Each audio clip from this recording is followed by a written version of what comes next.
வணக்கம். நம்மள சுத்தி இருக்கிற எல்லாத்தையும், அதாவது நம்ம கையில இருக்கிற போன்ல இருந்து வீட்ல எரியற லைட் வரைக்கும் எல்லாத்தையும் இயக்குறது ஒரு கண்ணுக்கு தெரியாத சக்தி. அதுதான் எலக்ட்ரிசிட்டி. இன்னைக்கு அந்த சக்தியோட ரகசியத்தை, அதோட ரொம்ப ரொம்ப அடிப்படையான விஷயங்களை நாம ஒன்னொன்னா பார்க்க போறோம். சரி, வாங்க ஒரு சின்ன சோதனையோட ஆரம்பிக்கலாம். நீங்க சின்ன வயசுல இதை செஞ்சு பார்த்திருப்பீங்க.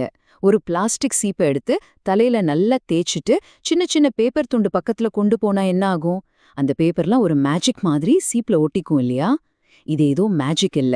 இதுக்கு பின்னாடி ஒரு பெரிய அறிவியல் இருக்கு. அந்த அறிவியல் தான் எலக்ட்ரிசிட்டியோட முதல் பாடம். அப்போ அந்த சீப்பு செஞ்ச மேஜிக்குக்கு என்ன காரணம்? அதுக்கு பேரு தான் நிலைமின்னியல், அதாவது ஸ்டாட்டிக் எலக்ட்ரிசிட்டி. அடடே, பேர் கொஞ்சம் கஷ்டமா இருக்கேன்னு நினைக்காதீங்க. விஷயம் ரொம்ப சிம்பிள். அது என்னன்னு இப்ப பார்க்கலாம் வாங்க. நிலைமின்னியல்னா என்ன?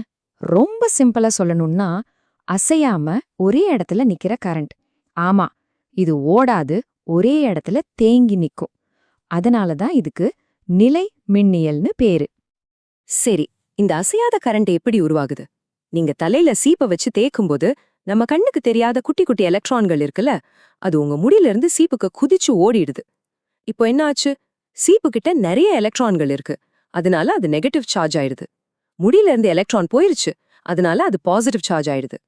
இந்த சார்ஜ்ல இருக்கிற இம்பேலன்ஸ் தான் அந்த பேப்பர் துண்டுகளை ஈர்க்கிறதுக்கு காரணம். ஓகே, இப்போ இந்த கரண்ட் ஒரே இடத்துல தேங்கி நிக்குது.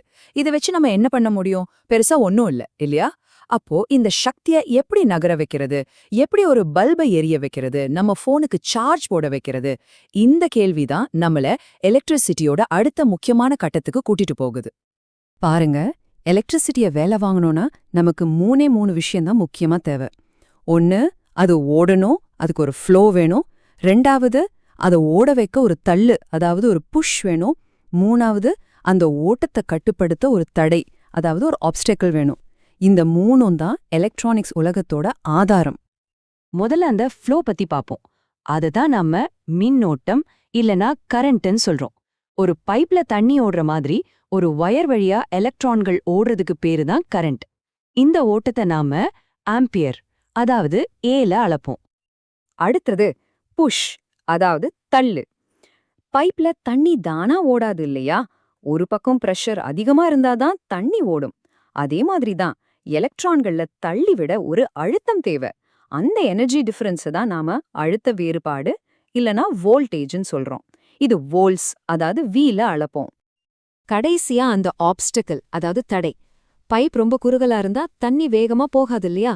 அந்த மாதிரி எலக்ட்ரான்கள் ஓடுறத தடுக்கிற ஒரு விஷயம்தான் மின்தடை, அதாவது ரெசிஸ்டன்ஸ். இதை நாம ஓம் அப்படிங்கிற யூனிட்ல அளவிடுறோம்.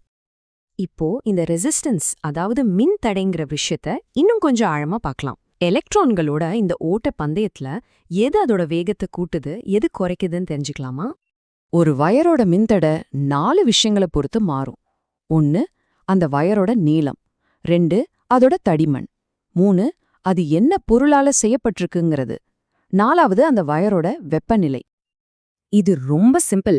நீங்க ரொம்ப தூரம் ஓடினா களைச்சு போவீங்க இல்லையா? அதே மாதிரிதான் வயரோட நீளம் அதிகமா இருந்தா எலக்ட்ரான்கள் ரொம்ப தூரம் பயணிக்கணும். அதனால அதுக்கு தடையும் அதிகமா இருக்கும். வயர் குட்டையா இருந்தா ஈஸியா போயிரும், தடையும் கம்மிதான். அடுத்து தடிமன். ஒரு சின்ன சந்த வழியா போறது கஷ்டமா இல்ல ஒரு பெரிய ஹைவேல போறது கஷ்டமா? அதேதான் இங்கேயும். வயர் ரொம்ப மெல்லிசா இருந்தா எலக்ட்ரான்கள் நெரிசல்ல மாட்டிக்கும் மாதிரி தடை அதிகமா இருக்கும். அதுவே தடிமனான வயர்னா ஒரு பெரிய ஹைவே மாதிரி தடை ரொம்ப கம்மியா இருக்கும். ஆனா இது எல்லாத்தையும் விட ஒரு முக்கியமான விஷயம் இருக்கு. அந்த வயர் என்ன மெட்டீரியல்ல செஞ்சிருக்காங்கங்கிறது. உதாரணத்துக்கு நிக்ரோம்னு ஒரு பொருள் இருக்கு. அது எலக்ட்ரான்களுக்கு ஒரு கரடு முரடான பாதை மாதிரி. தடை அதிகமா இருக்கும். இந்த அதிக தடையினால தான் அது சூடாகுது. அதனால தான் அதை ஹீட்டர்ல பயன்படுத்துறோம். ஆனா செம்பு, அதாவது காப்பர், அப்படி இல்ல. அது ஒரு சூப்பர் ஃபாஸ்ட் ஹைவே மாதிரி. எலக்ட்ரான்கள் சும்மா சருன்னு போவோம். தடை ரொம்ப கம்மி. அதனால தான் நம்ம வீட்டு வயரிங் எல்லாத்துலயும் காப்பர் யூஸ் பண்றோம். சரி, நம்ம இப்போ 3 விஷயங்களை பார்த்தோம். Push, flow, obstacle. அதாவது வோல்டேஜ், கரண்ட், ரெசிஸ்டன்ஸ். இது மூணும் தனித்தனி ஆளுங்க கிடையாது. இது மூணுக்கும் நடுவுல ஒரு சூப்பரான தொடர்பு இருக்கு. அதை விளக்குற ஒரு கோல்டன் ரூல் இருக்கு. அத பத்தி தான் இப்ப பார்க்க போறோம்.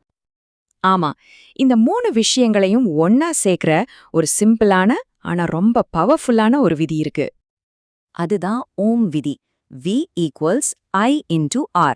அதாவது வோல்டேஜ் வேணும்னா கரண்ட்டையும் ரெசிஸ்டன்ஸையும் பெருக்கணும். அவ்வளவுதான்.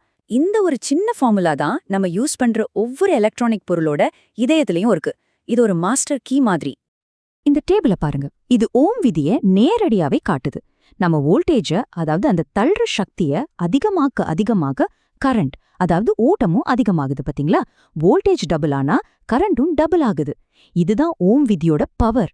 எல்லாமே கணிக்கக்கூடியது, ரொம்ப சிஸ்டமேட்டிக். ஓகே, இந்த ரூல்ஸ் எல்லாம் நல்லா இருக்கு. ஆனா இத வச்சு நாம என்ன செய்றோம்? இந்த மின் தடைய, அதாவது ரெசிஸ்டன்ஸ எப்படி நமக்கு சாதகமா பயன்படுத்திக்கிறோம்? வாங்க இப்போ ரெசிஸ்டர்ஸ் பத்தி தெரிஞ்சுக்கலாம். ரெசிஸ்டர்ஸ்னா வேற ஒண்ணுமில்ல, ஒரு சர்க்யூட்ல கரண்ட்டை கண்ட்ரோல் பண்றதுக்காகவே நாம வேணும்னே ஒரு குறிப்பிட்ட அளவு தடைய உருவாக்குறதுக்கு பயன்படுத்துற ஒரு சின்ன பாகம்தான் அது. இந்த ரெசிஸ்டர்ஸை நாம 2 முக்கியமான வழியில கனெக்ட் பண்ணலாம். ஒன்னு தொடர் இணைப்பு, அதாவது சீரீஸ். இங்க எல்லா ரெசிஸ்டர்ஸையும் ஒன்னு பின்னாடி ஒன்னா லைன்ல நிப்பாட்டிடுவாங்க. கரண்ட் இது எல்லாத்தையும் தாண்டி போகணும், அதனால மொத்த தடை அதிகமாகும். இன்னொன்னு பக்க இணைப்பு, அதாவது பேரலல். இங்க கரண்ட் போறதுக்கு பல வழிகளை திறந்து விடுற மாதிரி, ஒரே நேரத்துல பல பாதையில போகலாம். இதனால ஆச்சரியமா இருந்தாலும் மொத்த தடை குறைஞ்சிடும். எல்லா ரெசிஸ்டர்ஸும் ஒரே மாதிரி இருக்காது. சிலதுக்கு தடை மதிப்பு ஃபிக்ஸ்டு, மாத்தவே முடியாது. சிலது வேரியபிள்.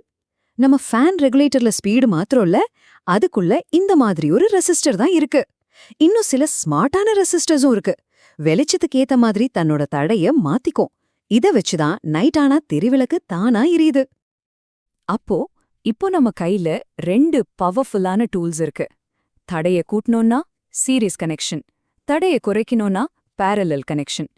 இந்த அறிவை வச்சு ஒரு சின்ன சேலஞ்சுக்கு நீங்க ரெடியா? இப்போ எல்லா ரூல்ஸும் உங்க கையில இருக்கு. யோசிச்சு பாருங்க. உங்ககிட்ட ஒரு பேட்டரியும் 2 பல்பும் கொடுக்கறேன். அந்த 2 பல்பையும் முடிஞ்ச வரைக்கும் பிரகாசமா எரிய வைக்கணும். இதுதான் உங்க டாஸ்க். நீங்க அதை சீரீஸ்ல கனெக்ட் பண்ணுவீங்களா இல்ல பேரலலா? உங்க பதில் என்னன்னு யோசிங்க. இந்த ஒரு கேள்விக்கான பதில் நீங்க எலக்ட்ரிசிட்டியோட அடிப்படையை எவ்ளோ தூரம் புரிஞ்சுக்கிட்டீங்கன்னு காட்டிடும். சிந்திச்சு பாருங்க.